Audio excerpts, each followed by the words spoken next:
FRQ Wednesday coming up. Here's a little crash course on freedom of assembly and speech. Freedom of assembly includes first the right to protest, picket, or hold a demonstration within reasonable limits called time, place, and manner restrictions, with virtually no limitations on the content of a group's message. Let's take a look at a few examples that might show up on your FRQ tomorrow. In the Supreme Court case NAACP versus Alabama, 1958, Alabama tried to get the names and addresses of all of the NAACP's members in the states.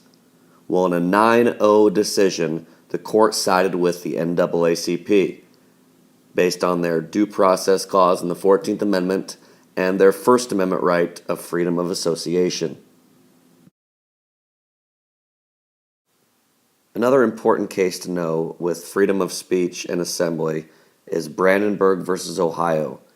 A KKK leader made a speech at a Klan rally, and he was found guilty of breaking the law. Well, the Supreme Court sided with him, saying that he wasn't inciting illegal action, and in an 8-0 decision, they sided in favor of Brandenburg.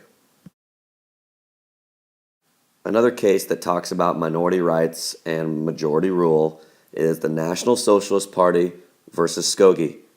Skokie, Illinois had an approximate population of about 40,000 Jewish people. Many of them were survivors of the Holocaust. Well, the National Socialist Party wanted to come in and do a demonstration to stir things up.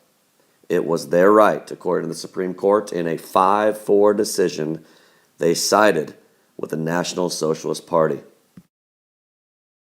Similarly, does the First Amendment protect protesters at a funeral from liability for intentionally inflicting emotional distress on the family of the deceased?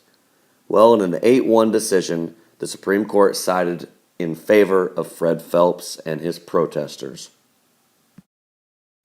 Another freedom of association case is the Boy Scouts of America versus Dale in 2000.